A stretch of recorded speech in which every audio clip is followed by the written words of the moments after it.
예수님을 사랑하시는 여러분 안녕하세요.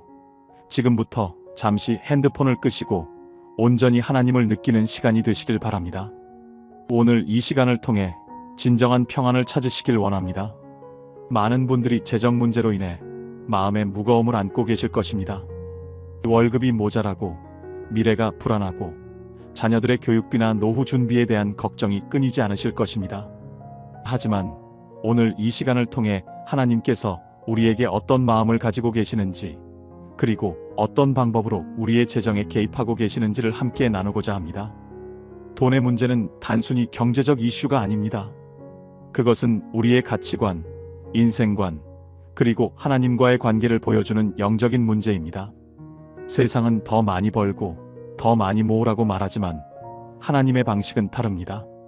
하나님께서 주시는 재정의 축복은 단순히 통장 잔고가 늘어나는 것을 넘어 삶 전체가 풍성해지고 다른 사람들에게까지 생명을 나누는 복된 순환을 만들어냅니다. 진정한 재정의 축복은 마르지 않는 공급을 경험하는 것, 두려움 없이 자유롭게 사는 것, 복이 흘러가는 통로가 되는 것, 하나님을 더 깊이 알게 되는 것입니다. 오늘 나누는 내용은 하나님의 말씀에 기초한 5가지 핵심 원칙을 통해 진정한 재정의 축복에 이르는 구체적인 길을 제시합니다. 단순한 성공법이 아닌 하나님의 마음에 합한 재정관을 세우고 실천하는 방법을 담았습니다. 첫 번째는 정직한 재정관리로 축복의 기초를 세우는 것. 두 번째는 나눔의 실천으로 복을 부르는 통로가 되는 것. 세 번째는 하나님 경외로 중심을 전환하는 것. 네 번째는 마르지 않는 공급으로 하나님의 신실하심을 경험하는 것. 다섯 번째는 진정한 재정의 자유로 두려움에서 해방되는 것입니다. 각 원칙은 성경적 원리와 실제 적용법, 실생활 사례로 구성되어 이론에서 그치지 않고 삶의 변화로 이어질 수 있기를 간절히 소망합니다. 첫 번째로 정직한 재정 관리에 대해 말씀드리겠습니다. 이것은 축복의 기초가 되는 원칙입니다. 정직은 하나님께서 재정의 축복을 허락하시는 첫 번째이자 가장 중요한 조건입니다. 잠언 11장 1절에서 속이는 저울은 여호와께서 미워하시나 공평한 추는 그가 기뻐하신다고 분명히 말씀합니다. 이는 단순히 거짓말을 하지 않는 것을 넘어 재정을 다루는 모든 영역에서 하나님 앞에 떳떳한 태도를 유지하는 것을 의미합니다. 잠언 10장 2절은 불의의 재물은 무익하여도 의는 죽음에서 건져내느니라고 말씀합니다. 부정직한 방법으로 얻은 재물은 결국 무익하다는 것입니다. 반면 잠언 13장 11절에서는 망령되이 얻은 재물은 줄어가고 손으로 모은 것은 늘어가느니라고 하여 정직하게 얻은 재물의 축복을 약속하고 계십니다. 정직한 재정관리란 돈을 벌고 쓰고 저축하는 모든 과정에서 하나님의 마음에 합한 방식을 선택하는 것입니다. 당장의 이익을 위해 양심을 속이거나 남을 이용하지 않고 작은 손해를 감수하더라도 올바른 길을 걷는 것입니다. 누가복음 16장 10절에서 지극히 작은 것에 충성된 자는 큰 것에도 충성되고 지극히 작은 것에 불의한 자는 큰 것에도 불의하니라고 말씀하신 대로 작은 것에서의 정직이 큰 축복의 기초가 됩니다. 구약의 요셉을 보십시오. 그는 형들에게 팔려 종이 되었고 억울한 누명을 쓰고 감옥에 갇히는 시련을 겪었습니다. 하지만 어떤 상황에서도 정직을 잃지 않았습니다. 보디발의 집에서 주인의 재산을 정직하게 관리했고 감옥에서도 주어진 일을 신실하게 감당했습니다. 그 결과는 놀라웠습니다. 하나님께서 그의 정직을 기억하시고 애굽의 총리라는 자리에 올리셔서 나라 전체의 재정을 맡기셨습니다. 창세기 41장에서 바로가 요셉에게 이르되 하나님이 이 모든 것을 내게 보이셨으니 너와 같이 명철하고 지혜 있는 자가 없도다라고 고백한 것처럼 정직한 자에게 하나님은 지혜와 권세를 함께 주십니다. 신약의 삭개오 역시 마찬가지입니다. 세리장으로서 부정한 방법으로 재산을 모았던 그가 예수님을 만난 후 누가복음 19장에서 내 소유의 절반을 가난한 자들에게 주겠고 만일 누구의 것을 속여 빼앗은 일이 있으면 4배로 갚겠나이다라고 고백했을 때 예수님은 오늘 구원이 이 집에 이르렀다고 선언하셨습니다. 정직한 회개가 곧 축복의 문을 열었던 것입니다. 잠언 20장 17절에서는 속여서 얻은 떡은 맛이 좋을지라도 후에는 그의 입에 모래가 가득하게 되리라고 말씀합니다.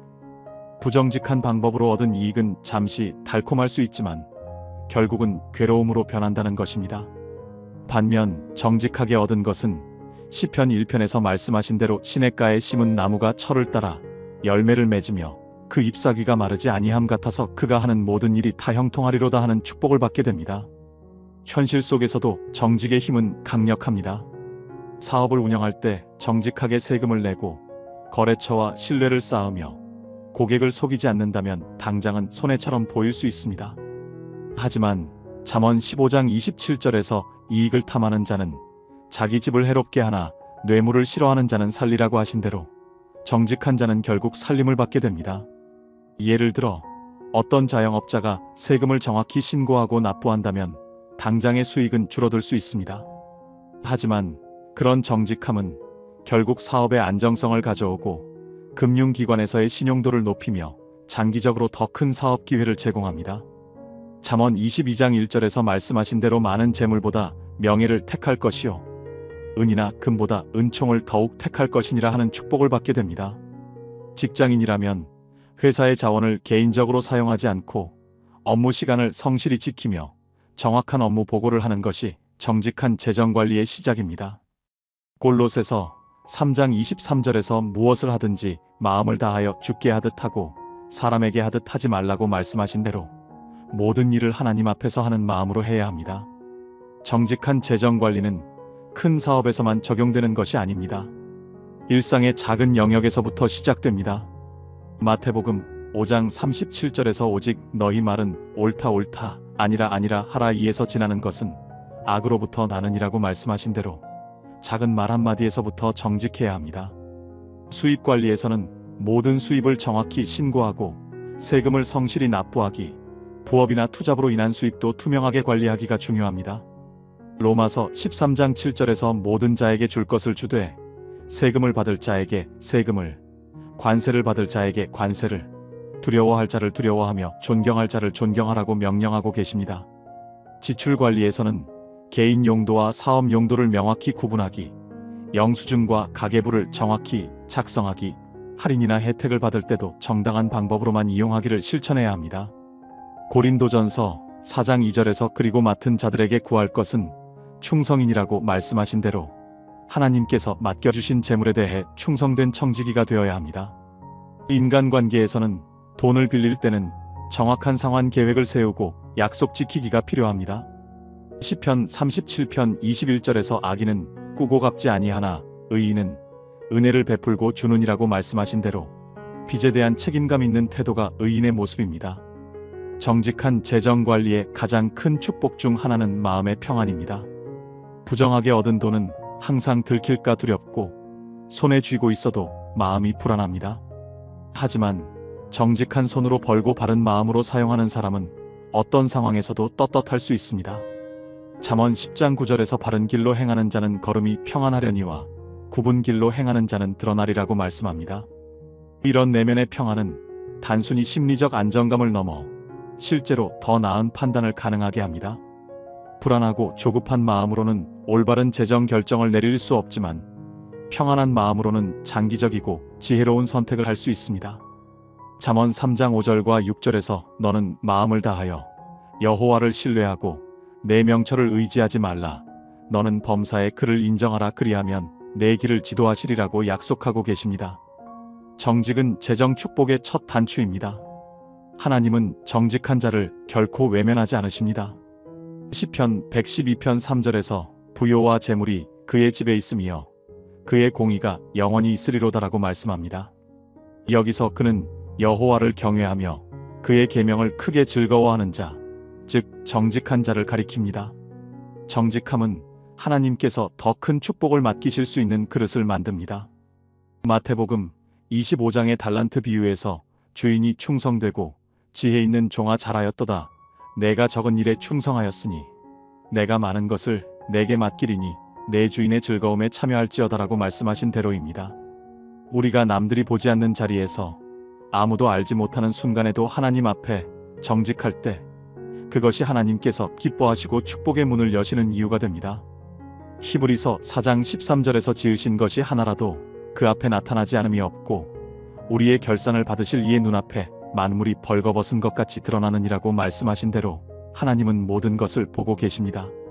정직은 단순한 돈의 문제가 아니라 믿음의 문제입니다. 내가 조금 손해를 보더라도 정직을 선택한다는 것은 하나님께 내 미래를 맡기겠다는 고백입니다. 마태복음 6장 33절에서 그런즉 너희는 먼저 그의 나라와 그의 의를 구하라. 그리하면 이 모든 것을 너희에게 더하시리라고 약속하고 계십니다. 하나님께서는 그런 고백을 외면하지 않으십니다. 시간이 지나면 그 선택이 결국 우리에게 더 큰 축복으로 돌아옴을 깨닫게 하십니다. 갈라디아서 6장 7절에서 하나님은 업신여김을 받지 아니하시나니 사람이 무엇으로 심든지 그대로 거두리라고 말씀하신 대로 정직함을 심는 자는 축복을 거두게 됩니다.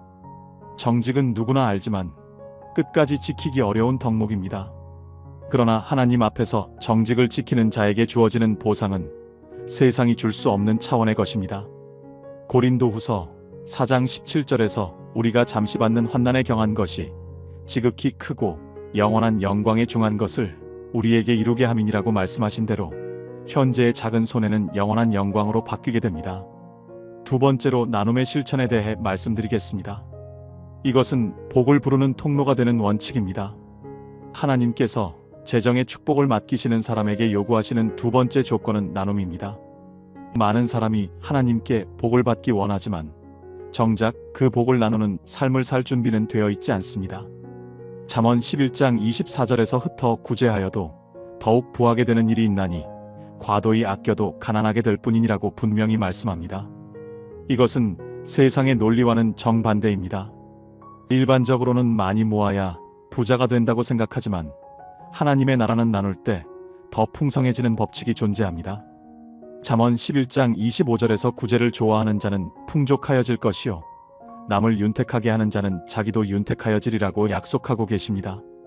이는 마치 씨앗의 원리와 같습니다. 씨앗을 심기 위해서는 손에 쥔 씨앗을 버려야 하지만 그렇게 버려진 씨앗이 수십 배, 수백 배의 열매를 맺어 돌아옵니다. 나눔은 단지 재정적 여유가 있을 때 시혜적으로 행하는 동정의 행위가 아닙니다. 하나님의 관점에서 나눔은 믿음의 실천이며 순종의 고백입니다. 고린도후서 9장 7절에서 각각 그 마음에 정한 대로 할 것이요 인색함으로나 억지로 하지 말지니 하나님은 즐겨내는 자를 사랑하시느니라고 말씀하신 대로 기쁨으로 하는 나눔을 하나님은 기뻐하십니다. 내게 있는 것을 하나님이 주신 것이라 믿고 그것을 이웃과 나눌 수 있는 사람만이 진짜 복을 받을 자격이 있습니다. 고린도전서 4장 7절에서 내게 있는 것 중에 받지 아니한 것이 무엇이냐 내가 받았은즉 어찌하여 받지 아니한 것 같이 자랑하느냐고 말씀하신 대로 모든 것이 하나님께로부터 온 것임을 인정하는 것이 나눔의 시작입니다.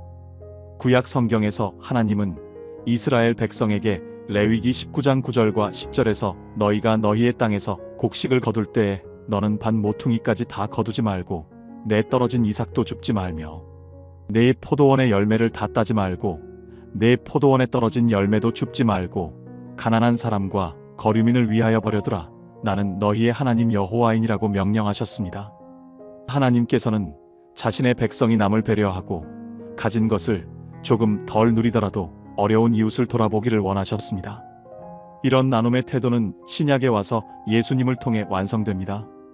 고린도후서 8장 9절에서 우리 주 예수 그리스도의 은혜를 너희가 알거니와 부요하신 이로써 너희를 위하여 가난하게 되심은 그의 가난함으로 말미암아 너희를 부요하게 하려 하심이라고 말씀하신 대로입니다. 예수님은 자신을 위해 아무것도 쌓지 않으셨습니다. 오히려 자신을 온전히 내어주셨습니다. 마태복음 8장 20절에서 여우도 굴이 있고 공중의 새도 거처가 있으되 인자는 머리 둘 곳이 없다고 하신 것처럼 그분의 삶 자체가 나눔이었고 그 사랑이야말로 구원의 문을 여는 열쇠가 되었습니다. 사도행전 2장 44절부터 47절에서 믿는 사람이 다 함께 있어 모든 물건을 서로 통용하고 또 재산과 소유를 팔아 각 사람의 필요를 따라 나눠주며 날마다 마음을 같이하여 성전에 모이기를 힘쓰고 집에서 떡을 떼며 기쁨과 순전한 마음으로 음식을 먹고 하나님을 찬미하며 또 온 백성에게 칭송을 받으니 주께서 구원받는 사람을 날마다 더하게 하시니라고 기록되어 있습니다. 초대교회 성도들은 자기 재물을 자기 것이라 하는 사람이 하나도 없고 모든 물건을 서로 통용했다고 나옵니다. 그 결과 사도행전 4장 34절에서 그들 중에 가난한 사람이 없으니 이는 밭이나 집 있는 자는 팔아 급한 것의 값을 가져다 가라고 기록된 대로 어떤 사람도 부족함이 없었습니다. 이는 그들 모두가 부자였기 때문이 아니라 자신이 가진 것을 아낌없이 나누었기 때문입니다. 이런 공동체에 하나님은 강력한 부흥과 은혜를 부어주셨습니다. 나눔의 영적 원리는 단순한 선행을 넘어 하나님의 경제 시스템을 이해하는 것입니다. 하나님께서는 복을 한 곳에 고이게 하지 않으시고 반드시 흘러가게 하십니다. 마치 강물이 바다로 흘러가듯 하나님의 복은 한 곳에 고이기를 원하지 않습니다. 흘러야만 생명을 살릴 수 있고 흘러야만 썩지 않기 때문입니다. 스가랴 14장 8절에서 그날에 생수가 예루살렘에서 솟아나서 절반은 동해로 절반은 서해로 흘러가리니 여름에도 겨울에도 그러하리라고 말씀하신 것처럼 복은 흘러가야 합니다. 하나님께서 어떤 사람에게 복을 부으시는 이유는 그 복이 그 사람을 통해 더 넓게 퍼지기를 원하시기 때문입니다. 창세기 12장 2절에서 하나님이 아브라함에게 내가 너로 큰 민족을 이루고 내게 복을 주어 내 이름을 창대하게 하리니 너는 복이 될지라고 말씀하신 것처럼 복을 받는 목적은 복이 되는 것입니다. 따라서 나눔은 복을 받기 위한 조건이 아니라 복을 받을 준비가 되었다는 증거입니다. 자신만을 위해 살지 않고 다른 이를 위한 여유를 품고 살아가는 사람에게 하나님은 끝없이 공급하십니다. 누가복음 16장 10절에서 지극히 작은 것에 충성된 자는 큰 것에도 충성되고 지극히 작은 것에 불의한 자는 큰 것에도 불의하니라고 말씀하셨습니다. 이 말씀은 단지 종의 태도를 설명한 것이 아니라 재정을 맡기는 하나님의 원칙을 드러냅니다. 작은 것부터 나눌 수 있는 사람에게 하나님은 더 큰 것을 맡기십니다. 마태복음 25장 21절에서 그 주인이 이르되 잘하였도다 착하고 충성된 종아 내가 적은 일에 충성하였으니 내가 많은 것을 내게 맡기리니 내 주인의 즐거움에 참여할지어다고 말씀하신 대로입니다. 나눔은 반드시 큰 돈을 들여야 하는 것이 아닙니다. 중요한 것은 그 마음의 크기입니다. 마가복음 12장에서 과부의 두 렙돈에 대해 예수님께서 내가 진실로 너희에게 이르노니 이 가난한 과부는 헌금함에 넣는 모든 사람보다 많이 넣었도다. 그들은 다 그 풍족한 중에서 넣었거니와 이 과부는 그 가난한 중에서 자기의 모든 소유 곧 생활비 전부를 넣었느니라고 칭찬하셨습니다. 하루 식사 한 끼를 어려운 이웃에게 전하고 필요 없는 옷을 기꺼이 내어주고 누군가에게 따뜻한 말 한마디를 아끼지 않는 것이 모두 재정의 나눔입니다. 히브리서 13장 16절에서 오직 선을 행함과 서로 나누어 주기를 잊지 말라 하나님은 이 같은 제사를 기뻐하시느니라고 말씀하고 계십니다. 예를 들어 커피 한 잔 값으로 누군가의 점심을 해결해 줄 수 있고 옷장에 잠자고 있는 옷으로 추위에 떠는 사람을 따뜻하게 할 수 있습니다. 지하철에서 만난 거리 공연자에게 건네는 작은 후원금, 어려운 이웃을 위한 기부금, 심지어 가족을 위해 조금 더 좋은 식재료를 사는 것도 나눔의 실천입니다. 나눔의 시작은 마음에서 출발합니다. 내가 가진 것이 정말 내 것인가라는 질문에서 시작됩니다. 고린도전서 6장 19절과 20절에서 너희 몸은 너희가 하나님께로부터 받은 바 너희 가운데 계신 성령의 전인 줄을 알지 못하느냐. 너희는 너희 소유가 아니라 값으로 산 것이 되었으니 그런즉 너희 몸으로 하나님께 영광을 돌리라고 말씀하신 대로 우리 자체가 하나님의 것임을 인정할 때 나눔은 자연스러워집니다. 하나님께서 맡겨주신 것을 잠시 관리하고 있을 뿐이라는 관점을 가질 때 나눔은 억지로 하는 것이 아니라 기쁨으로 하는 것이 됩니다. 고린도후서 9장 8절에서 하나님이 능히 모든 은혜를 너희에게 넘치게 하시나니 이는 너희로 모든 일에 항상 모든 것이 넉넉하여 모든 선한 일을 넘치게 하게 하려 하심이라고 약속하고 계십니다. 나눔을 실천하는 사람들이 공통적으로 경험하는 것들이 있습니다. 관계의 축복으로 나눔은 사람과 사람 사이의 벽을 허물고 진정한 관계를 만듭니다. 물질을 통한 나눔은 마음의 문을 열고 서로에 대한 신뢰와 사랑을 키웁니다. 이런 관계는 결국 더 큰 기회와 축복으로 이어집니다. 잠언 18장 16절에서 선물은 그 사람의 길을 넓혀주며 또 존귀한 자의 앞으로 그를 인도하느니라고 말씀합니다. 마음의 자유로 나누는 사람은 물질에 대한 집착에서 자유로워집니다. 움켜쥐고 있지 않기 때문에 잃을 두려움이 없고 언제든 비울 수 있기 때문에 더 많이 채울 수 있습니다. 이런 마음의 자유가 더 큰 기회를 붙잡을 수 있게 합니다. 디모데전서 6장 18절과 19절에서 선한 일을 행하고 선한 사업을 많이 하고 나누어 주기를 좋아하며 너그러운 자가 되게 하라. 이것이 장래에 자기를 위하여 좋은 터를 쌓아 참된 생명을 취하는 것이니라고 말씀합니다. 예상치 못한 공급으로 나누는 사람은 종종 예상치 못한 곳에서 공급을 받습니다. 내가 남에게 베푼 선함이 다른 사람을 통해 나에게 돌아오는 것을 경험합니다. 이는 하나님께서 나누는 자를 기억하시고 채우시는 방식입니다. 누가복음 6장 38절에서 주라 그리하면 너희에게 줄 것이니 곧 후히 되어 누르고 흔들어 넘치도록 하여 너희에게 안겨주리라. 너희가 헤아리는 그 헤아림으로 너희도 헤아림을 받을 것이니라고 약속하고 계십니다. 나눔에도 지혜가 필요합니다. 무분별한 나눔은 오히려 해가 될 수 있기 때문입니다. 기도하는 나눔으로 누구에게, 언제, 어떻게 나눌지를 하나님께 기도하며 구하는 것이 중요합니다. 야고보서 1장 5절에서 너희 중에 누구든지 지혜가 부족하거든 모든 사람에게 후히 주시고 꾸짖지 아니하시는 하나님께 구하라 그리하면 주시리라고 말씀하고 계십니다. 절제 있는 나눔으로 자신의 형편을 무시하고 무리하게 나누는 것은 지혜롭지 않습니다.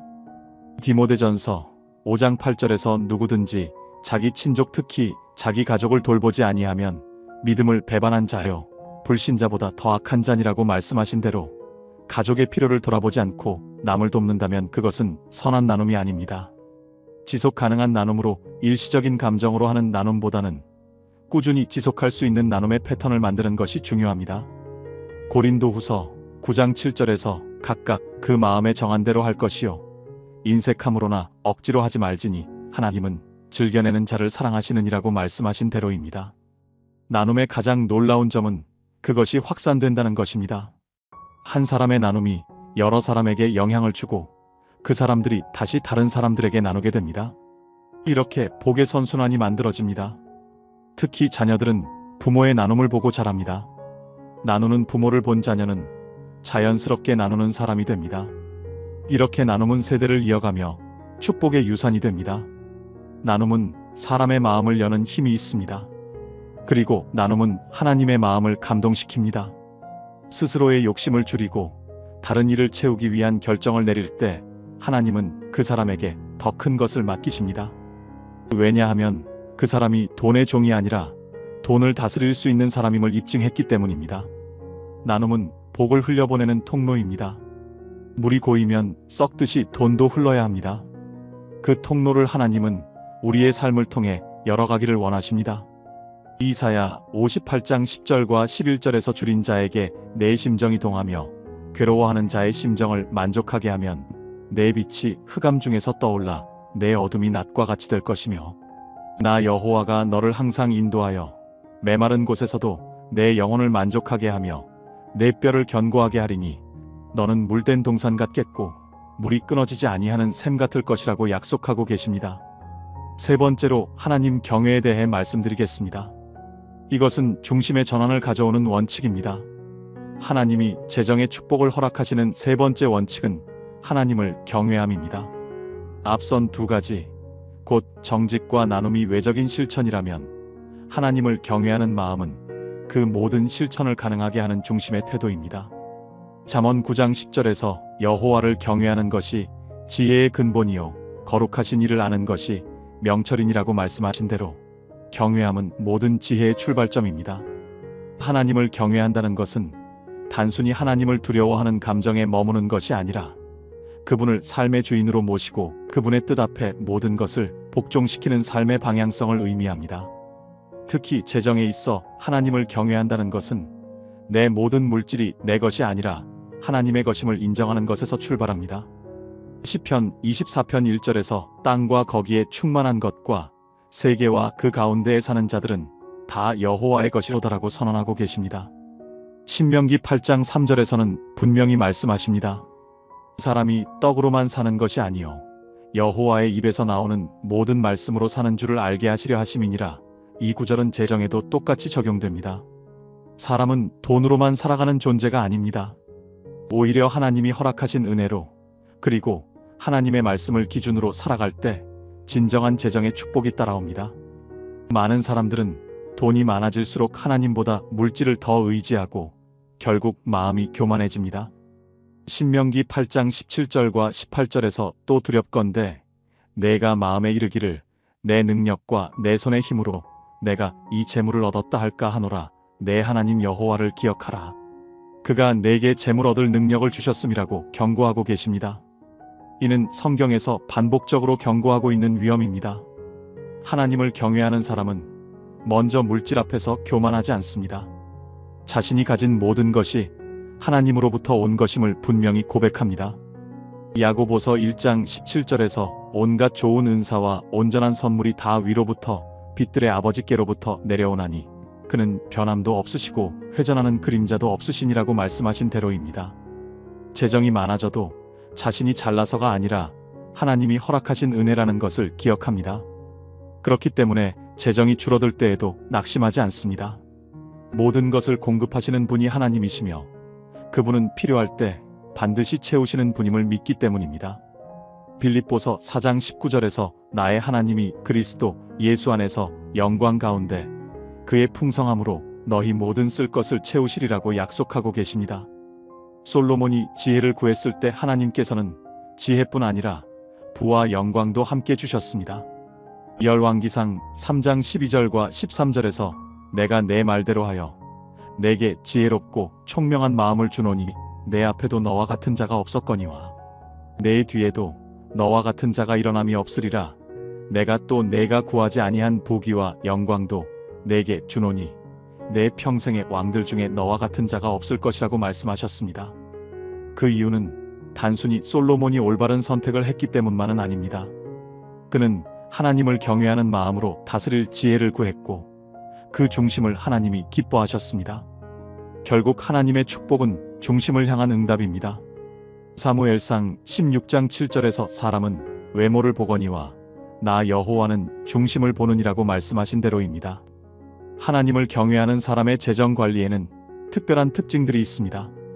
기도로 시작하는 재정 계획으로 재정을 계획할 때도 하나님을 경외하는 사람은 기도로 먼저 여쭙니다.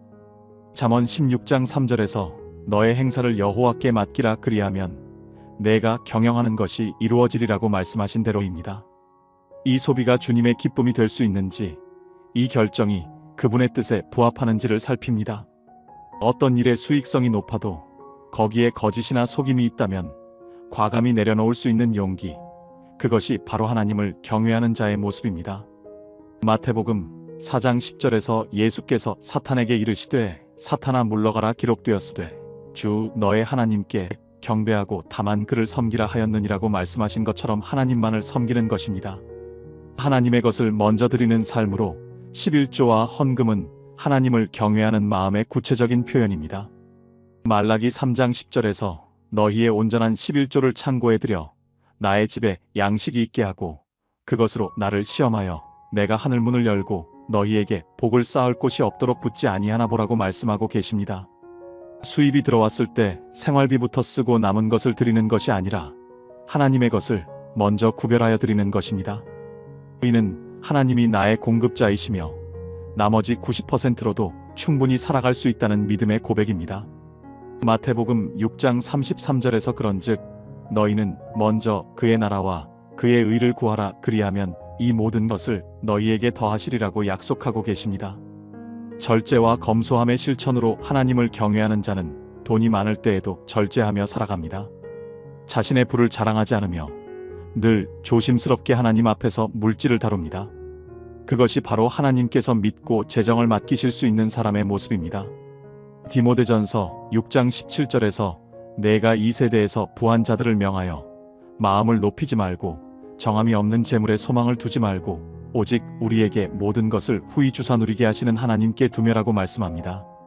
재정의 위기가 올 때 하나님을 경외하는 마음이 더욱 빛을 발합니다. 세상 사람들은 위기가 오면 불안해하고 조급해하지만 하나님을 경외하는 사람은 다릅니다.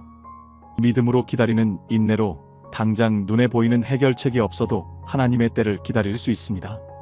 이사야 40장 31절에서 오직 여호와를 앙망하는 자는 새 힘을 얻으리니 독수리가 날개치며 올라감 같을 것이요 다름박질하여도 곤비하지 아니하겠고 걸어가도 피곤하지 아니하리로다라고 말씀합니다. 성급하게 잘못된 방법을 선택하지 않고 하나님의 방식으로 해결되기를 기다립니다. 이런 인내가 결국 더 큰 축복의 문을 열어줍니다. 시편 27편 14절에서 너는 여호와를 기다릴지어다 강하고 담대하며 여호와를 기다릴지어다라고 격려하고 계십니다. 위기를 통한 믿음의 성장으로 재정적 어려움을 단순히 피해야 할 것으로 보지 않고 하나님이 허락하신 믿음의 훈련으로 받아들입니다. 위기를 통해 하나님의 신실하심을 더 깊이 경험하고 물질에 대한 의존도를 줄여가게 됩니다. 로마서 5장 3절과 4절에서 다만 이뿐 아니라 우리가 환난 중에도 즐거워하나니 이는 환난은 인내를, 인내는 연단을, 연단은 소망을 이루는 줄 알미로다라고 말씀합니다. 공동체와 함께하는 극복으로 혼자서 모든 것을 해결하려 하지 않고 하나님이 세우신 공동체의 도움을 겸손히 받아들입니다. 또한 자신도 어려운 중에도 더 어려운 이웃을 돌아보는 마음을 잃지 않습니다. 갈라디아서 6장 2절에서 너희가 짐을 서로 지라 그리하여 그리스도의 법을 성취하라고 말씀하고 계십니다. 하나님을 경외하는 마음은 재정 관리에 있어 특별한 지혜를 줍니다. 장기적 관점의 투자로 당장의 이익에 급급하지 않고 장기적인 관점에서 투자하고 저축합니다. 하나님의 시간표를 믿기 때문에 조급하지 않고 안정적이고 지속 가능한 방법을 선택합니다. 전도서 3장 1절에서 범사에 기한이 있고 천하만사가 닷때가 있나니라고 말씀하신 대로입니다. 위험관리의 지혜로 무리한 투자나 투기를 피하고 가정의 안정을 우선시합니다. 큰 수익의 유혹보다는 안전한 방법을 선택하는 것이 가족에 대한 책임이자 하나님을 경외하는 태도입니다. 잠언 27장 23절과 24절에서 내 양떼의 형편을 부지런히 살피며 내 소떼에게 마음을 두라 재물은 영원하지 아니하나니 면류관이 어찌 대대에 있으랴고 말씀합니다. 다음 세대를 생각하는 계획으로 자신만의 현재만 생각하는 것이 아니라 자녀와 다음 세대를 위한 계획을 세웁니다. 물질적 유산뿐만 아니라 하나님을 경외하는 믿음의 유산을 남기려고 노력합니다. 잠언 13장 22절에서 선인은 그 산업을 자자손손에게 끼쳐 주거니와 죄인의 재물은 의인을 위하여 쌓이느니라고 말씀하고 계십니다. 많은 이들이 재정의 문제를 해결해달라고 하나님께 기도합니다. 그러나 정작 그 마음 속에는 하나님을 경외함이 없이 자기 욕심만이 가득한 경우가 많습니다. 하나님은 그런 마음을 결코 기뻐하지 않으십니다. 야고보서 4장 3절에서 구하여도 받지 못함은 정욕으로 쓰려고 잘못 구하기 때문이라고 말씀하고 계십니다. 오히려 조용히 자신의 것을 줄이며 묵묵히 하나님의 말씀을 따르려는 자를 높이시고 그런 자에게 은밀하게 재정의 문을 여십니다. 그 축복은 남들이 보기에는 작아 보일 수 있어도 시간이 흐를수록 흔들리지 않고 쌓여가는 하나님의 축복입니다. 마태복음 6장 6절에서 너는 기도할 때에 내 골방에 들어가 문을 닫고 은밀한 중에 계신 내 아버지께 기도하라 은밀한 중에 보시는 내 아버지께서 갚으시리라고 말씀하고 계십니다. 하나님을 경외하는 마음을 재정관리에서 구체적으로 실천하는 방법들이 있습니다. 매일의 감사 고백으로 하루의 수입과 지출을 정리할 때마다 하나님께 감사를 드립니다. 작은 것 하나하나가 모두 하나님의 은혜임을 고백합니다. 데살로니가전서 5장 18절에서 범사에 감사하라 이것이 그리스도 예수 안에서 너희를 향하신 하나님의 뜻이니라고 말씀하고 계십니다. 정기적인 재정 점검과 기도로 월말이나 분기별로 재정 상황을 점검하면서 하나님께 기도합니다. 앞으로의 계획도 하나님께 맡기며 인도하심을 구합니다. 잠언 27장 1절에서 너는 내일 일을 자랑하지 말라 하루 동안에 무슨 일이 일어날는지 내가 알 수 없음이니라고 말씀하시며 겸손함을 가르치고 계십니다. 성경적 재정 원칙 공부로 하나님의 말씀에서 재정에 관한 가르침을 지속적으로 공부하고 적용합니다. 세상의 재정 관리법보다 하나님의 방법을 우선시합니다. 시편 119편 105절에서 주의 말씀은 내 발의 등이요 내 길의 빛이니이다라고 고백하며 말씀을 기준으로 삽니다. 경외함의 열매인 겸손과 절제로 물질이 많아져도 겸손을 잃지 않고 항상 하나님 앞에서 자신을 낮춥니다. 불필요한 소비를 줄이고 검소한 생활을 통해 더 많이 나눌 수 있는 여유를 만듭니다. 미가 6장 8절에서 사람아 주께서 선한 것이 무엇임을 내게 보이셨나니 여호와께서 내게 구하시는 것은 오직 정의를 행하며 인자를 사랑하며 겸손하게 내 하나님과 함께 행하는 것이 아니냐고 말씀하고 계십니다. 하나님을 경외한다는 것은 돈이 많을 때에도 돈이 없을 때에도 그분을 주인으로 모시는 것입니다. 그래서 부할 때에도 교만하지 않고 가난할 때에도 낙심하지 않습니다. 중심에 하나님이 계시기 때문입니다. 하나님은 그런 사람의 삶을 지켜보시며 신실하게 복을 더하십니다. 시편 34편 9절에서 너희 성도들아 여호와를 경외하라. 그를 경외하는 자에게는 부족함이 없도다라고 약속하고 계십니다. 재정의 축복이란 단순히 돈이 많아지는 것이 아니라 그 돈을 하나님 앞에서 바르게 쓰고 더 많은 생명을 살리는데 사용할 수 있는 마음과 기회를 함께 주시는 것입니다. 고린도후서 9장 11절에서 모든 일에 넉넉하여 너그럽게 연보를 함은 그들이 우리로 말미암아 하나님께 감사하게 하는 것이라고 말씀하신 대로입니다. 이제 묻습니다. 나는 지금 누구를 경외하며 살아가고 있는가? 내 지출의 기준은 무엇이며 수입의 근원에 대해 어떤 고백을 가지고 있는가? 진심으로 하나님을 경외하는 자에게는 하나님이 맡기시는 재정의 그릇이 있습니다. 그 사람의 삶은 흘러넘치는 복으로만 설명될 수 있습니다. 잠언 22장 4절에서 겸손과 여호와를 경외함의 보상은 재물과 영광과 생명이니라고 약속하고 계십니다. 네 번째로 마르지 않는 공급에 대해 말씀드리겠습니다. 이것은 하나님의 신실하심을 경험하는 원칙입니다. 하나님을 정직하게 따르고 이웃에게 기꺼이 나누며 중심 깊이 하나님을 경외하는 삶을 시작하면 그 사람의 살 속에서는 분명한 변화가 나타납니다. 그 첫 번째 변화는 마르지 않는 공급입니다.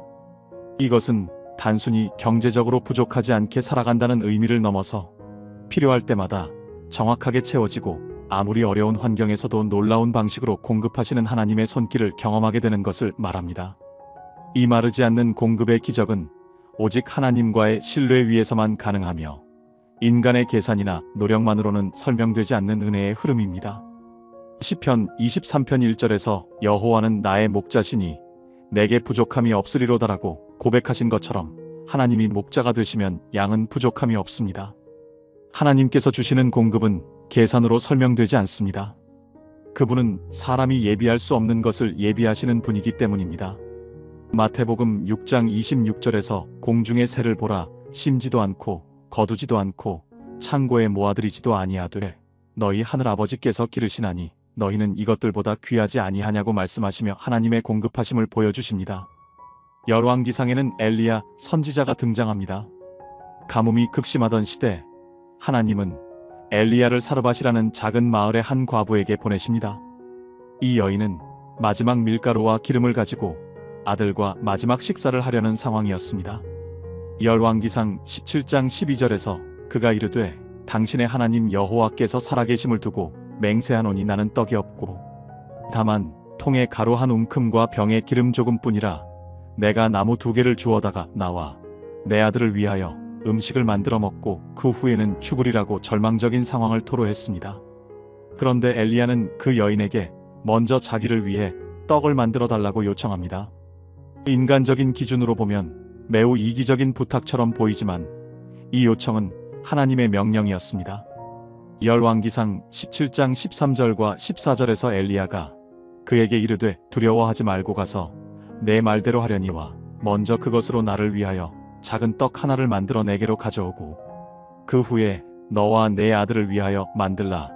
이스라엘의 하나님 여호와의 말씀이 나 여호와가 비를 지면에 내리는 날까지 그 통의 가루는 떨어지지 아니하고 그 병의 기름은 없어지지 아니하리라 하셨느니라고 약속했습니다.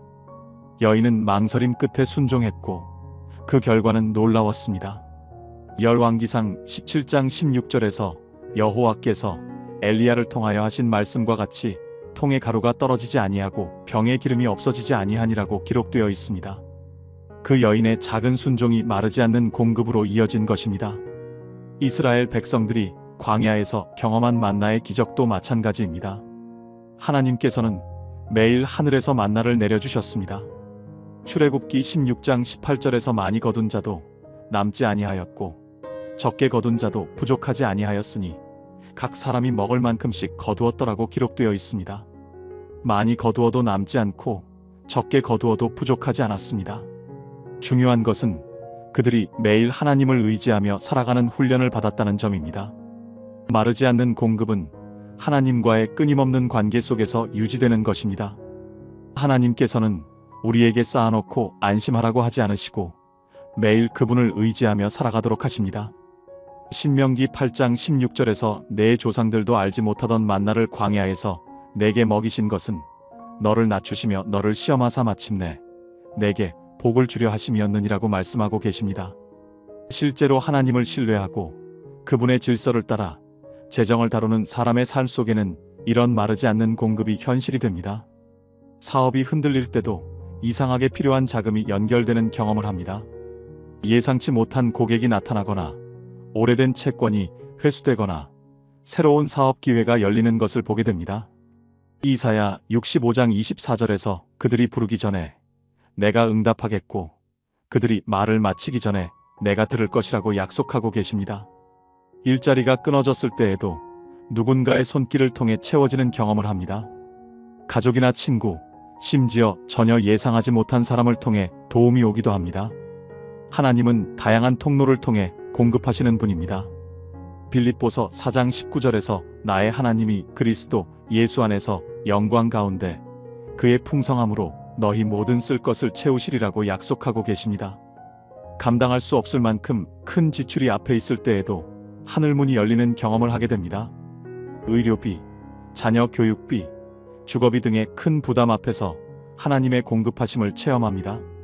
말라기 3장 10절에서 너희의 온전한 11조를 창고에 들여 나의 집에 양식이 있게 하고 그것으로 나를 시험하여 내가 하늘문을 열고 너희에게 복을 쌓을 곳이 없도록 붙지 아니하나 보라고 말씀하고 계십니다. 그렇다고 이 공급이 언제나 넘쳐 흐르는 풍요만을 의미하지는 않습니다. 마르지 않는다는 것은 끊이지 않는다는 뜻이지 쌓여 넘친다는 뜻은 아닙니다. 하나님의 공급은 매일의 만나와 같습니다.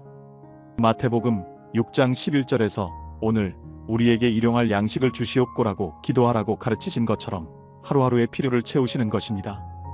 하나님의 공급은 항상 적절한 때에 적절한 방식으로 이루어집니다. 너무 일찍 오지도 너무 늦지도 않습니다. 하나님의 시간표는 완벽합니다.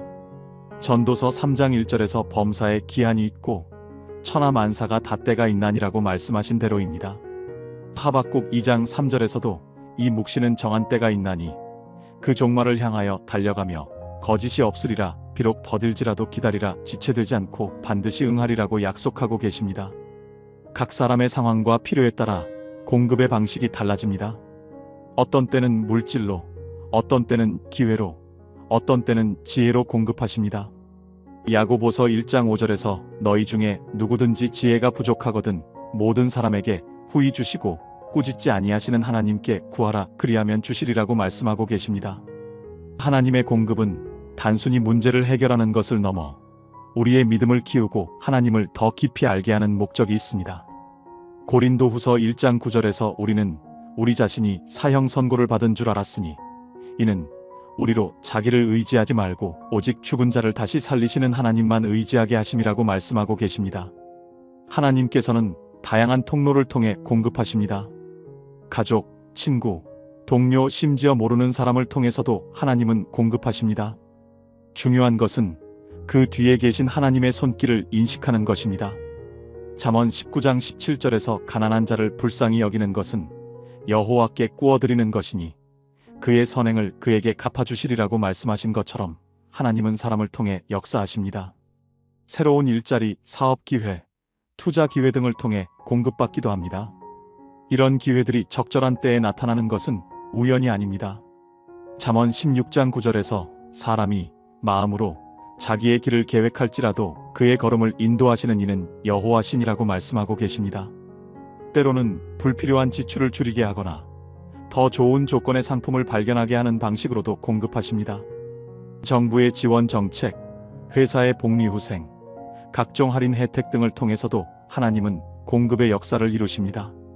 로마서 8장 28절에서 우리가 알거니와 하나님을 사랑하는 자, 곧 그의 뜻대로 부르심을 입은 자들에게는 모든 것이 합력하여 선을 이루느니라고 말씀하고 계십니다.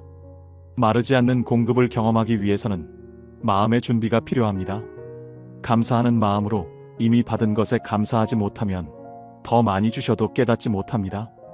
받은 것 하나하나를 하나님께서 주신 은혜로 여기는 사람에게는 하나님이 더 많은 것을 맡기시고 더 오래도록 지키십니다. 데살로니가전서 5장 18절에서 범사에 감사하라, 이것이 그리스도 예수 안에서 너희를 향하신 하나님의 뜻이니라고 말씀하고 계십니다. 순종하는 마음으로 하나님의 공급을 받으려면 하나님의 방법에 순종해야 합니다. 내 방식이 아닌 하나님의 방식을 따를 때 진정한 공급이 이루어집니다. 사무엘상 15장 22절에서 순종이 제사보다 낫고 듣는 것이 순양의 기름보다 나으니라고 말씀하고 계십니다. 기다리는 마음으로 하나님의 때를 기다릴 수 있는 인내가 필요합니다. 조급함은 잘못된 선택을 부르고 하나님의 최선의 공급을 놓치게 만듭니다. 이사야 30장 18절에서 그러나 여호와께서 기다리시나니 이는 너희에게 은혜를 베풀려 하심이요 일어나시리니 이는 너희를 긍휼히 여기려 하심이라 무릇 그를 기다리는 자는 복이 있도다라고 말씀하고 계십니다. 나누는 마음으로 받기만 하려는 마음이 아니라 받은 것을 나누려는 마음을 가져야 합니다. 나누는 자에게 하나님은 더 많이 공급하십니다. 누가복음 6장 38절에서 주라 그리하면 너희에게 줄 것이니 곧 후이 되어 누르고 흔들어 넘치도록 하여 너희에게 안겨주리라. 너희가 헤아리는 그 헤아림으로 너희도 헤아림을 받을 것이니라고 약속하고 계십니다. 공급에 대한 올바른 태도도 중요합니다. 의존이 아닌 신뢰로 하나님의 공급을 의존의 대상으로 여기는 것이 아니라 신뢰의 대상으로 여기는 것이 중요합니다. 내가 할 일은 하되 결과는 하나님께 맡기는 태도입니다. 잠언 16장 3절에서 너의 행사를 여호와께 맡기라 그리하면 내가 경영하는 것이 이루어지리라고 말씀하고 계십니다. 계산이 아닌 믿음으로 내가 이만큼 했으니 하나님이 이만큼 주실 것이다라는 계산적 태도가 아니라 하나님의 선하심을 믿고 맡기는 믿음이 필요합니다. 시편 37편 5절에서 내 길을 여호와께 맡기라. 그를 의지하면 그가 이루시고라고 말씀하고 계십니다. 조급함이 아닌 평안으로 공급이 지연된다고 해서 조급해하거나 불안해하지 않는 마음의 평안이 중요합니다. 하나님의 시간표를 신뢰하는 것입니다. 빌립보서 4장 6절과 7절에서 아무것도 염려하지 말고 다만 모든 일에 기도와 간구로 너희 구할 것을 감사함으로 하나님께 아뢰라. 그리하면 모든 지각에 뛰어난 하나님의 평강이 그리스도 예수 안에서 너희 마음과 생각을 지키시리라고 약속하고 계십니다. 마르지 않는 공급을 경험한 사람들의 삶에는 특별한 변화가 나타납니다. 삶의 안정감으로 이 안정은 돈의 액수에서 오는 것이 아니라 공급자 되신 하나님을 신뢰하는 데서 나옵니다. 그래서 물질이 잠시 줄어들어도 불안하지 않습니다. 시편 16편 8절에서 내가 여호와를 항상 내 앞에 모심이여 그가 내 오른쪽에 계심으로 내가 흔들리지 아니하리로다라고 고백할 수 있습니다. 하나님에 대한 깊은 신뢰로 하나님의 신실하심을 몸으로 체험하면서 하나님에 대한 신뢰가 더욱 깊어집니다. 이는 재정뿐만 아니라 삶의 모든 영역에 영향을 미칩니다. 시편 9편 10절에서 여호와여 주의 이름을 아는 자는 주를 의지하오리니 이는 주를 찾는 자들을 버리지 아니하심이니이다라고 고백할 수 있습니다. 다른 사람들에 대한 증거로 마르지 않는 공급을 경험한 사람은 자연스럽게 다른 사람들에게 하나님의 신실하심을 증거하게 됩니다. 이를 통해 복이 확장됩니다. 시편 40편 3절에서 새 노래 곧 우리 하나님께 올릴 찬송을 내 입에 두셨으니 많은 사람이 보고 두려워하여 여호와를 의지하리로다라고 말씀하고 계십니다. 마르지 않는 공급을 경험한 사람들은 공통적으로 고백합니다. 하나님은 한 번도 늦으신 적이 없었다고 말입니다. 정확하게 가장 필요한 때에 가장 적절한 방법으로 공급하셨다는 고백은 수없이 많습니다. 그리고 그들은 단순히 물질의 복을 넘어서 신뢰의 깊이와 하나님의 신실하심을 몸으로 배웁니다. 그것이 바로 하나님이 주시는 재정의 축복이 가진 또 다른 차원입니다. 단지 돈이 많은 것이 아니라 하나님을 더 깊이 알게 되는 복입니다. 다섯 번째로 진정한 재정의 자유에 대해 말씀드리겠습니다. 이것은 두려움에서의 해방을 가져오는 원칙입니다. 하나님께서 정직과 나눔 그리고 경외함 위에 재정의 복을 부으실 때 그 삶 안에는 가장 놀라운 변화가 나타납니다. 그것은 바로 재정에 대한 두려움에서 해방되는 자유입니다. 이것은 단지 통장에 돈이 많아졌다는 의미가 아닙니다. 오히려 마음 안에 있던 근본적인 불안과 조급함, 끊임없는 비교와 부족함에 대한 공포로부터 벗어나게 되는 내면의 해방을 뜻합니다. 물질은 여전히 필요하지만 더 이상 그것에 매이거나 휘둘리지 않는 상태, 돈이 삶의 기준이 되지 않고 하나님이 삶의 기준이 되는 상태, 이것이 바로 하나님께서 주시는 참된 재정의 자유입니다. 갈라디아서 5장 1절에서 그리스도께서 우리를 자유롭게 하려고 자유를 주셨으니 그러므로 굳건하게 서서 다시는 종의 멍에를 매지 말라고 말씀하신 것처럼 하나님은 우리를 모든 종류의 속박에서 자유롭게 하기를 원하십니다. 현대 사회는 돈을 중심으로 돌아갑니다. 대부분의 걱정은 돈에서 출발하고 삶의 결정도 경제적 조건에 따라 달라지는 경우가 많습니다. 무엇을 공부할지, 어떤 직장을 선택할지, 누구와 결혼할지조차도 재정적인 기준이 중심에 놓이곤 합니다. 그래서 사람들은 알게 모르게 돈의 종이 되어 살아갑니다. 디모데전서 6장 10절에서 돈을 사랑함이 일만 악의 뿌리가 되나니 이것을 탐내는 자들은 미혹을 받아 믿음에서 떠나 많은 근심으로써 자기를 찔렀느니라고 경고하고 계십니다. 재정에 대한 두려움은 다양한 형태로 나타납니다. 미래에 대한 불안으로 늙어서 돈이 없으면 어떻게 하지? 아플 때 의료비는 어떻게 감당하지? 자녀 교육비는 어떻게 마련하지? 같은 미래에 대한 불안이 현재의 삶을 압박합니다. 마태복음 6장 34절에서 그러므로 내일 일을 위하여 염려하지 말라.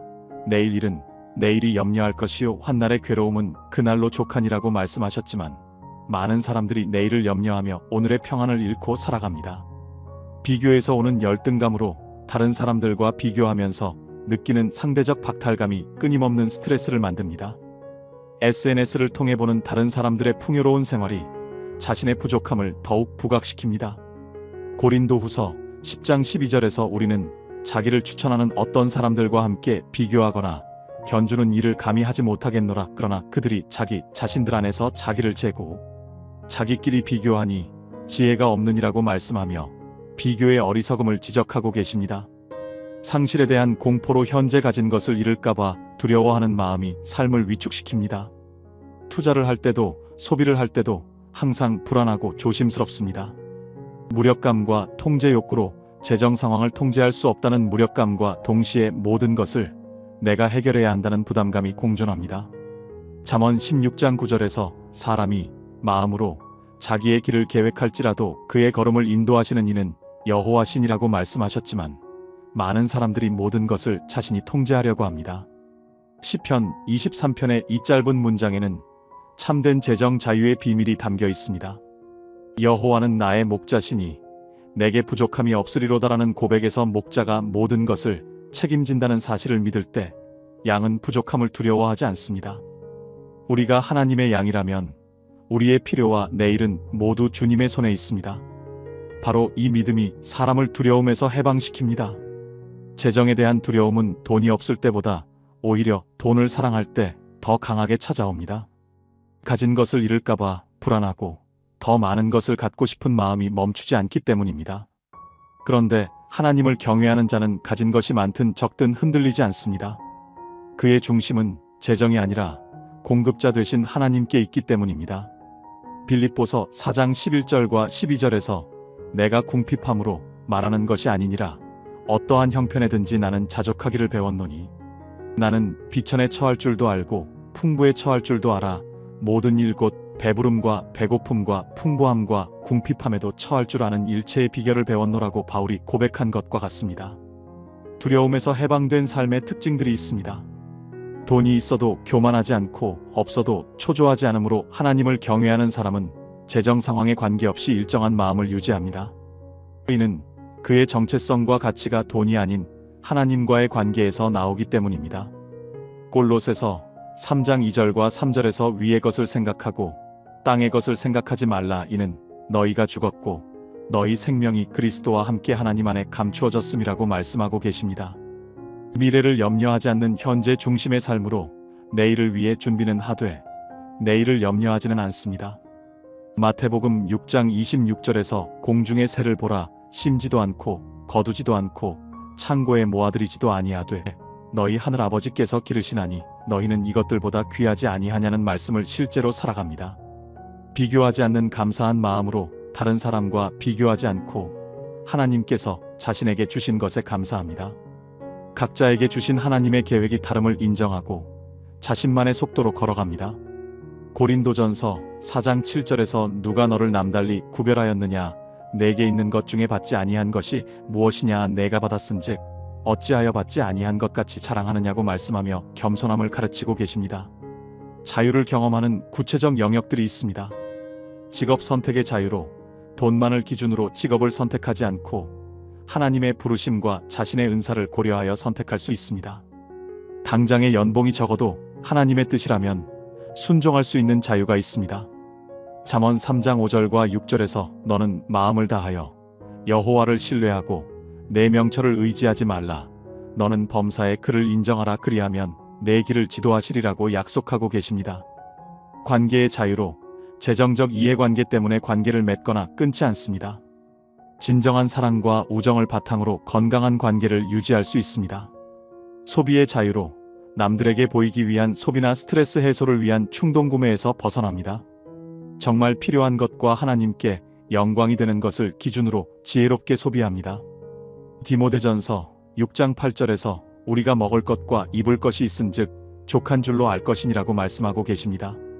나눔의 자유로 자신의 안전을 확보한 후에 나누는 것이 아니라 하나님의 공급하심을 믿고 기꺼이 나눌 수 있습니다. 이런 자유로운 나눔이 더 큰 축복을 불러옵니다. 고린도후서 9장 7절에서 각각 그 마음에 정한 대로 할 것이요 인색함으로나 억지로 하지 말지니 하나님은 즐겨내는 자를 사랑하시느니라고 말씀하고 계십니다. 진정한 재정의 자유는 평상시뿐만 아니라 위기 상황에서 더욱 빛을 발합니다. 경제적 어려움 속에서의 평안으로 실직이나 사업 실패, 큰 병원비 등의 경제적 위기가 와도 절망하지 않습니다. 하나님께서 반드시 길을 만들어 주실 것을 믿고 평안을 유지합니다. 이사야 43장 2절에서 내가 물 가운데로 지날 때에 내가 너와 함께 할 것이라. 강을 건널 때에 물이 너를 침몰하지 못할 것이며 내가 불 가운데로 지날 때에 타지도 아니할 것이요 불꽃이 너를 사르지도 못하리니라고 약속하고 계십니다. 불안한 경제 상황에서의 안정감으로 경제 불황이나 금융 위기와 같은 사회적 불안 속에서도 흔들리지 않습니다. 세상의 경제 시스템보다 하나님의 공급 시스템을 더 신뢰하기 때문입니다. 예상치 못한 지출 앞에서의 담대함으로 갑작스러운 의료비, 수리비, 교육비 등이 생겨도 당황하지 않습니다. 하나님께서 필요를 아시고 채워주실 것을 믿고 담대하게 대처합니다. 히브리서 13장 5절에서 돈을 사랑하지 말고 있는 바를 족한 줄로 알라. 그가 친히 말씀하시기를 내가 과연 너희를 버리지 아니하고 과연 너희를 떠나지 아니하리라 하셨느니라고 약속하고 계십니다. 자유를 누리기 위한 실천 방법들이 있습니다. 매일의 말씀과 기도로 하나님과의 관계를 깊게 하는 것이 재정의 자유를 누리는 기본입니다. 매일 말씀을 읽고 기도하면서 하나님의 신실하심을 기억합니다. 시편 1편 2절과 3절에서 오직 여호와의 율법을 즐거워하여 그의 율법을 주야로 묵상하는도다. 그는 시냇가에 심은 나무가 철을 따라 열매를 맺으며 그 잎사귀가 마르지 아니함 같으니 그가 하는 모든 일이 다 형통하리로다라고 말씀하고 계십니다. 감사일기 쓰기로 매일 재정적으로 감사한 일들을 기록합니다. 작은 것부터 큰 것까지 하나님께서 공급해 주신 모든 것에 감사하는 마음을 키웁니다. 정기적인 나눔으로 일정한 비율로 꾸준히 나누는 생활을 합니다. 나눔을 통해 하나님의 공급하심을 체험하고 물질에 대한 집착에서 벗어납니다. 재정 계획과 기도의 조화로 지혜롭게 계획을 세우되 그 계획을 하나님께 맡기고 기도합니다. 인간의 계획과 하나님의 인도하심이 조화를 이루도록 합니다. 야고보서 4장 13절부터 15절에서 들으라. 너희 중에 말하기를 오늘이나 내일이나 우리가 어떤 도시에 가서 거기서 1년을 머물며 장사하여 이익을 보리라 하는 자들아, 내일 일을 너희가 알지 못하는도다. 너희 생명이 무엇이냐? 너희는 잠깐 보이다가 없어지는 안개니라. 너희가 도리어 말하기를 주의 뜻이면 우리가 살기도 하고 이것이나 저것이나 하리라 할 것이거느리라고 말씀하고 계십니다. 개인이 경험한 재정의 자유는 가정과 공동체로 확산됩니다. 자녀들에게 물려주는 믿음의 유산으로 부모가 재정에 대한 두려움 없이 사는 모습을 본 자녀들은 자연스럽게 하나님을 신뢰하는 법을 배웁니다. 이는 물질적 유산보다 더 귀한 믿음의 유산이 됩니다. 잠언 22장 6절에서 마땅히 행할 길을 아이에게 가르치라. 그리하면 늙어도 그것을 떠나지 아니하리라고 말씀하고 계십니다. 공동체 안에서의 안정된 역할로 재정적 불안에 시달리지 않는 사람은 공동체 안에서 안정된 역할을 감당할 수 있습니다. 자신의 문제에만 매몰되지 않고 다른 사람들을 도울 여유가 생깁니다. 사회의 선한 영향력 행사로 재정의 자유를 누리는 사람은 사회의 선한 영향력을 행사할 수 있습니다. 돈에 얽매이지 않기 때문에 정의롭고 공의로운 일에 참여할 수 있습니다. 진정한 재정의 자유는 영원한 관점에서 재정을 바라보는 것입니다. 이 땅의 것은 잠시 맡은 것으로 이 땅의 모든 재물은 잠시 맡겨진 것임을 인식합니다. 진정한 소유자는 하나님이시며 우리는 청지기일 뿐입니다. 고린도전서 6장 19절과 20절에서 너희 몸은 너희가 하나님께로부터 받은 바 너희 가운데 계신 성령의 전인 줄을 알지 못하느냐. 너희는 너희 소유가 아니라 값으로 산 것이 되었으니 그런즉 너희 몸으로 하나님께 영광을 돌리라고 말씀하고 계십니다. 하늘의 상급에 대한 소망으로 이 땅에서의 나눔과 헌신이 하늘에서 상급이 됨을 믿습니다. 썩지 않고 도둑맞지 않는 하늘의 보물을 쌓는 것이 진정한 투자임을 압니다.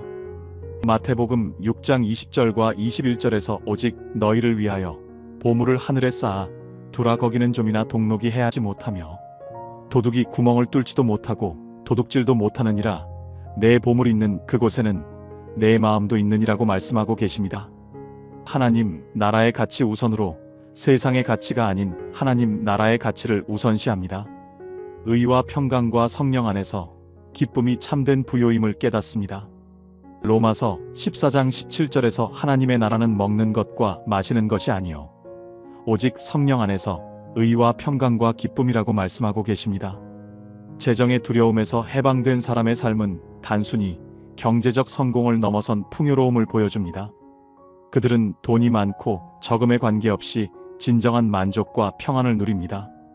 이런 삶이야말로 하나님께서 우리에게 주시고자 하는 참된 재정의 축복입니다. 진정한 자유는 하나님께 순종할 때 찾아옵니다. 내가 가진 재정을 주님께 내어드릴 때 거기서부터 불안은 멈추고 하나님이 주시는 평안이 시작됩니다. 이것이 하나님의 사람이 누리는 진정한 재정의 자유입니다. 요한복음 8장 32절에서 진리를 알지니 진리가 너희를 자유롭게 하리라고 약속하신 대로 하나님의 진리 안에서 우리는 모든 속박에서 자유로워질 수 있습니다. 재정의 축복은 단순히 돈이 많아지는 것이 아닙니다. 그것은 하나님과의 올바른 관계 속에서 정직하고 나누며 경외하는 삶을 통해 경험하는 전인적인 풍요로움입니다. 정직함은 신뢰의 기초를 놓고 나눔은 복의 통로를 열며 경외함은 올바른 중심을 세우고 마르지 않는 공급은 하나님의 신실하심을 경험하게 하며 두려움에서의 해방은 진정한 자유를 누리게 합니다. 이 여정은 하루아침에 이루어지지 않습니다. 하지만 한 걸음씩 순종하며 나아갈 때 하나님께서는 반드시 신실하게 응답하십니다. 진정한 재정의 축복을 통해 하나님의 사랑을 더 깊이 경험하고 그 사랑을 세상에 나누는 복된 삶을 살아가시기를 축복합니다. 오늘 나눈 5가지 원칙을 기억하시기 바랍니다. 정직한 재정관리로 하나님이 기뻐하시는 기초를 세우고 나눔의 실천으로 복이 흘러가는 통로가 되며 하나님을 경외함으로 올바른 중심을 갖고 마르지 않는 공급으로 하나님의 신실하심을 경험하며 마지막으로 두려움에서 해방되어 진정한 재정의 자유를 누리는 것입니다. 이 모든 것은 하루아침에 이루어지지 않습니다. 하지만 작은 것부터 시작하여 꾸준히 실천할 때 하나님께서는 반드시 응답해 주십니다. 시편 37편 4절에서 또 여호와를 기뻐하라. 그가 내 마음의 소원을 내게 이루어 주시리로다라고 약속하신 대로입니다. 어쩌면 지금 여러분 중에는 재정적으로 막막한 상황에 계신 분들도 계실 것입니다. 월급으로는 생활하기도 빠듯하고 미래에 대한 불안감이 밀려올 때도 있을 것입니다. 하지만 기억하십시오. 하나님은 여러분을 사랑하시고 여러분의 필요를 누구보다 잘 아시는 분입니다. 마태복음 6장 8절에서 구하기 전에 너희에게 있어야 할 것을 하나님 너희 아버지께서 아시느니라고 말씀하셨습니다. 오늘부터 실천해 보시기 바랍니다. 작은 영수증 하나라도 정직하게 처리하고 커피 한 잔 값이라도 어려운 이웃과 나누며 11조와 헌금을 통해 하나님을 경외하는 마음을 표현해 보십시오. 그럴 때 하나님께서는 여러분이 상상하지도 못한 방법으로 채우시고 공급하실 것입니다. 특히 자녀를 키우시는 부모님들께 말씀드립니다. 자녀들은 부모의 재정관을 보고 배웁니다. 여러분이 하나님을 신뢰하며 정직하게 나누는 모습을 보여줄 때 그것이 자녀들에게는 돈으로도 살 수 없는 귀한 믿음의 유산이 됩니다. 잠언 22장 6절에서 마땅히 행할 길을 아이에게 가르치라. 그리하면 늙어도 그것을 떠나지 아니하리라고 약속하고 계십니다. 여러분의 재정이 하나님의 영광을 드러내는 도구가 되고 많은 사람들에게 생명과 희망을 전하는 통로가 되기를 간절히 소망합니다. 하나님의 사랑과 은혜가 여러분의 삶과 가정 위에 풍성히 임하시길 축복합니다. 오늘 이 말씀이 여러분의 마음에 깊이 새겨져서 실제 삶의 변화로 이어지기를 기도합니다. 민수기 6장 24절부터 26절의 축복이 여러분 위에 임하기를 축복합니다. 여호와는 내